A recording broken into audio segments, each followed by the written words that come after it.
Hello everyone, I am Abhishek Nath and welcome to another episode of learn with legal है, जहां पे हम लोग एक टॉपिक देखते हैं within the time frame of 1000 seconds. और आज का टॉपिक है द आरसीईपी और regional comprehensive economic partnership. So let us have a look कि इस वीडियो में हम लोग क्या क्या पढ़ेंगे। So the first thing that we are gonna read will be the recent news and how did RCEP originate, main focus of RCEP, why India pulled out, the general reaction, the dissection, the way forward, and then we'll have a quick summary. So without further ado, let the timing begin. Okay, RCEP से related news. RCEP नाम का एक और organisation बन गया है। We have lots of organisations in this world and RCEP has just added one more, जो Asia Pacific countries को जोड़ेंगे and it will be the world's largest trading bloc because almost 1/3 of the global economy will be encapsulated in this trading block. But India will not join this RCEP, or rather not rejoin RCEP, because India was in the talks of staying in RCEP, but India had backed out. हम सब कुछ पढ़ेंगे, just stay patient, alright? So RCEP ये originate कैसे हुआ? ये originate हुआ था in the year 2011 when there was the 19th ASEAN summit that was held in Indonesia. Now what is ASEAN? ASEAN is a grouping.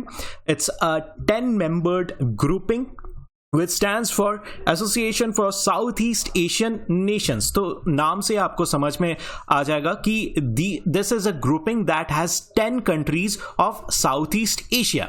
Now ये जो grouping है, इन्होंने डिसाइड किया था कि हम लोग एक और grouping बनाएंगे जिसका नाम होगा RCEP और Regional Comprehensive Economic पार्टनरशिप।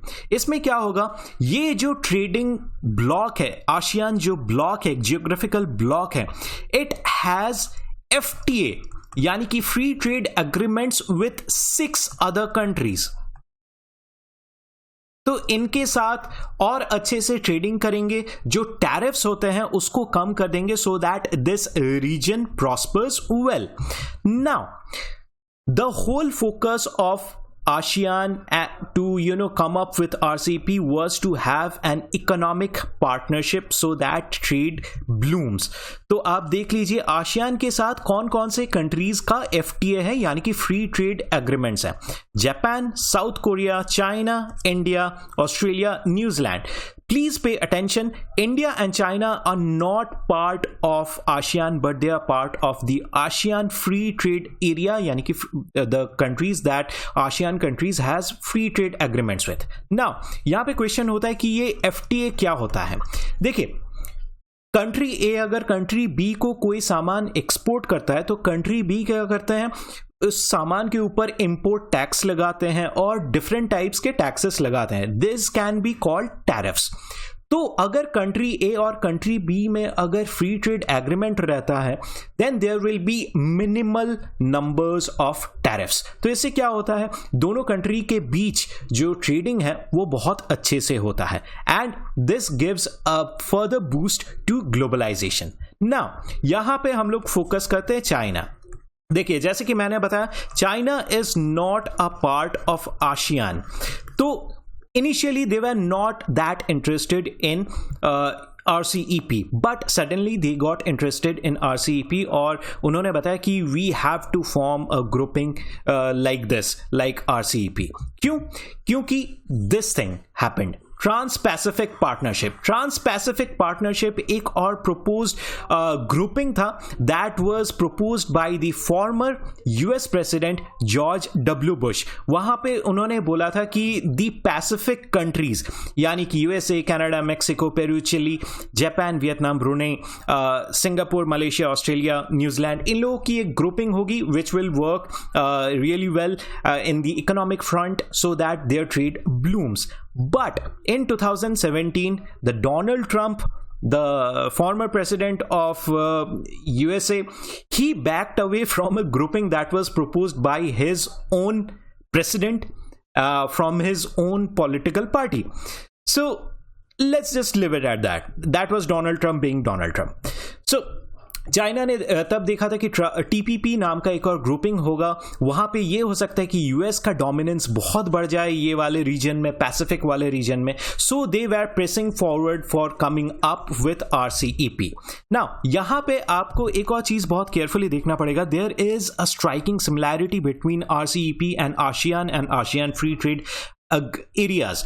देखिए, this is the core group of ASEAN, right, this is the core group of ASEAN, 10 countries are there now। इसमें से बहुत सारे countries ऐसे हैं जो TPP में आते हैं, right now। यहां पे आप देखिए Australia, New Zealand, Japan, India, China, South Korea, they are not part of ASEAN but they are part of the ASEAN free trade area, right. तो यहां पे आप देखिए बहुत सारे कंट्रीज ऐसे हैं which are coming under TPP, have now come under RCEP. All of these have come under RCEP, बस इंडिया इसमें नहीं है। तो यहां पे क्या हुआ, चाइना ने ये इंश्योर कर दिया कि यूएस का उतना ज्यादा डोमिनेंस ना रहे, चाइना यानी कि खुद का उनका डोमिनेंस रहे इन सारे कंट्रीज के ऊपर।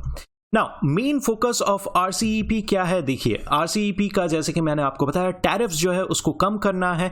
ये इन दी कमिंग 20 ईयर्स में उन्होंने ये एक्सपेक्ट किया है कि एलिमिनेट कर देंगे कई जो टैरिफ्स हैं उन सबको। Now why is this happening, tariffs को क्यों कम करना है? फॉर एग्जांपल आप देखिए चाइना के बहुत सारे प्रोडक्ट्स जा रहे हैं टू सिंगापुर, एक्सपोर्ट हो रहे हैं। तो सिंगापुर ने क्या किया, सिंगापुर ने बहुत सारे टैरिफ्स लगा दिए चाइनीज प्रोडक्ट्स के ऊपर। इससे क्या हुआ, जो चाइनीज प्रोडक्ट्स हैं वो बहुत ज्यादा कॉस्टली हो गया। Now this is not good for globalisation, ये ग्लोबलाइजेशन के लिए एक स्टेप बैक है and this can severely harm world trade. तो इस चीज को ठीक करना है, तो इसलिए आरसीईपी के बारे में कंसेप्चुअलाइज किया गया था। Now the agreement also includes rules on intellectual property, telecommunications, financial and professional services and e-commerce. I think this point is self-explanatory. अब बात करते हैं इंडिया की। Why did India pull out? देखिए, the first talks of RCEP, the summit of RCEP started in the year 2017 and you can see Narendra Modi there, यानी कि India was still part of RCEP back then. Now 2018 में आते हैं जब second talks हुआ था and you can still spot mister Narendra Modi in here, यानी कि India was still there in 2018। Then comes 2019, 4th November, D-Day for RCEP. Narendra Modi is still there, but you can see a very gloomy face because India had walked out of RCEP by then. तो इसलिए जब 2020 में अभी sign हुआ, you cannot spot India in there, right? You can spot all the other countries but not India. Now ये pull out करने का reason क्या था? See, you can conceptualize this picture and you can think the reason. ये आप देखिए India की ship है जो इंडियन प्रोडक्ट्स को लेके जा रहा है to China, you know, to export Indian products to China. Set size ये छोटा है, जबकि इंडियन जो चाइनीज शिप है उसमें आप देखिए बहुत सारे प्रोडक्ट्स हैं and it is large and that is what it is. India imports from China much more than it exports to China and this leads to trade deficit with India and China.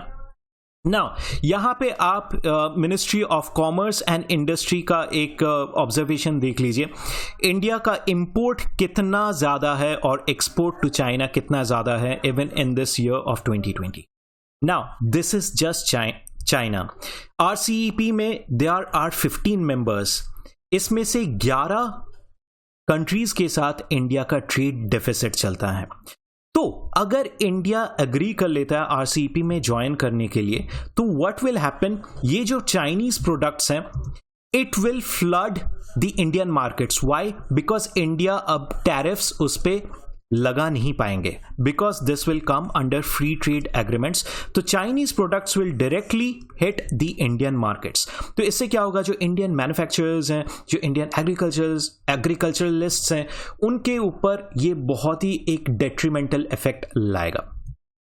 Now एक और scenario हम लोग देख लेते हैं कि India ने क्यों पुल ऑफ किया। इंडिया के कई सारे कंडीशंस RCEP के जो बाकी मेंबर्स हैं उन्होंने कंसिडर ही नहीं किया और उन्होंने उसको खारिज कर दिया। जैसे कि इंडिया ने बोला था कि जैसे किसी एक कंट्री से बहुत ज़्यादा इंपोर्ट्स अगर हो जाए and it reaches an import threshold, तो what will happen, India had proposed for a barrier कि अब इसके बाद और इंपोर्ट नहीं, एक इंपोर्ट थ्रेशोल्ड होगा, अगर उस थ्रेशोल्ड को ब्रीच हो जाता है then there should be a barrier कि इसके ऊपर और नहीं जाना है। But the other members of RCEP did not agree to it. India ने एक और चीज मेंशन किया था कि RCEP मेंबर्स ने यह बताया था कि ये जो ट्रेड बेस होगा, बेस ईयर होगा, दैट विल बी 2014। इंडिया ने बोला था कि we can shift it to a more recent year because India का बाद में जो मैन्युफैक्चरिंग है, एक्सपोर्ट है, वो काफी ज्यादा बढ़ गया था। In 2014 it was not in a very good shape, but again the other members of RCEP disagreed. So और भी यहाँ पे रीजंस हैं। जो इंडियन मैन्युफैक्चरर्स हैं, जो हेवी इक्विपमेंट मैन्युफैक्चरर्स हैं, they are not in a position to have an FTA with the ASEAN nations because they almost produce the same quality steel and other manufacturing products as India। और उसका अगर Indian markets में through FTA अगर directly availability हो जाता है then that can be a huge setback for Indian manufacturers। Plus जो Indian agriculturalist हैं, जो स्पाइसेस बनाते हैं and all other things बनाते हैं, they can have a huge and very tough competition with developed countries like Australia and New Zealand। इनके पास developed machinery है और अगर इनके प्रोडक्ट्स आ जाते हैं इंडियन मार्केट्स में which are much more superior than Indian products, then that can be a huge problem for Indian agriculturalists and industrialists। Now, general reaction क्या है? General reaction काफ़ी polarized रहा। There was a section of India, there was a section of the world actually who said कि this was not good for India to turn away from trade। But then there was another section that was headed by manufacturers and industrialists and spearheaded by our Minister of External Affairs, Mr. S. Jaishankar, जिन्होंने ये बताया कि not all organizations are good for India and especially not RCEP।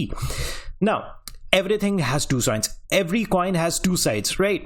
So यहाँ पे हम लोग देख लेते हैं the good and the bad and we come to a dissection, right? Good और bad ये हमने देख लिया था कि it will be good for Indian agriculturalists, it will be good for Indian manufacturers। Now bad what it is, this was a step for globalization। किसी भी organisation में रहना एक कंट्री के लिए बहुत अच्छी चीज होती है, but India has kind of looked away. Then यहां पे इंडिया ने चाइना को एक फ्री फील्ड दे दिया है, एक खाली मैदान दे दिया है कि आप आसियान नेशंस में अपना जो इन्फ्लुएंस है उसे और बढ़ा दीजिए and this can work in a huge negative repercussion for India।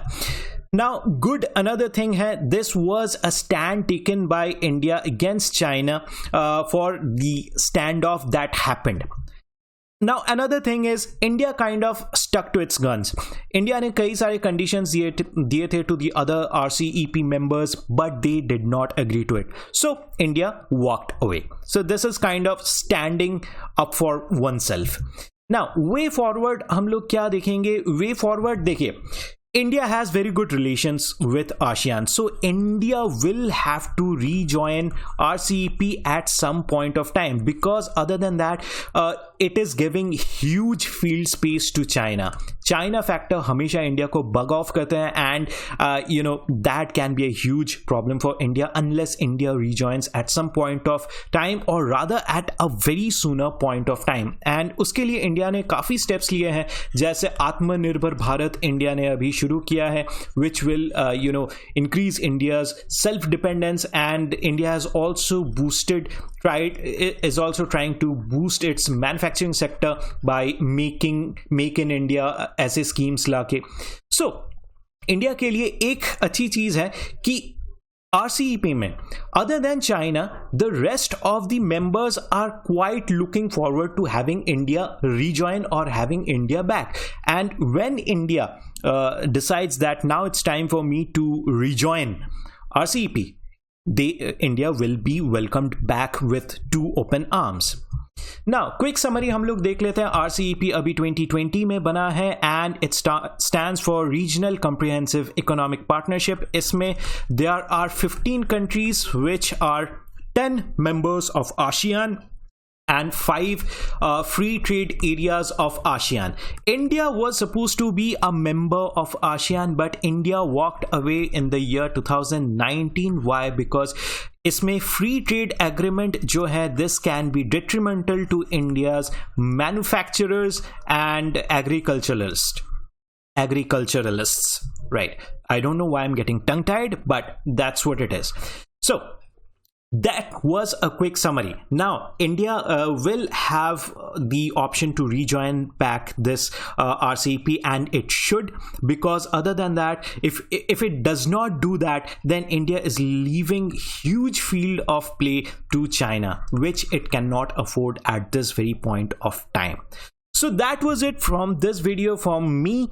Thank you very much for sticking till the end. I hope you liked it. I hope you have understood it. I'll see you in the next one. Till then, bye-bye and all the very best. Thank you.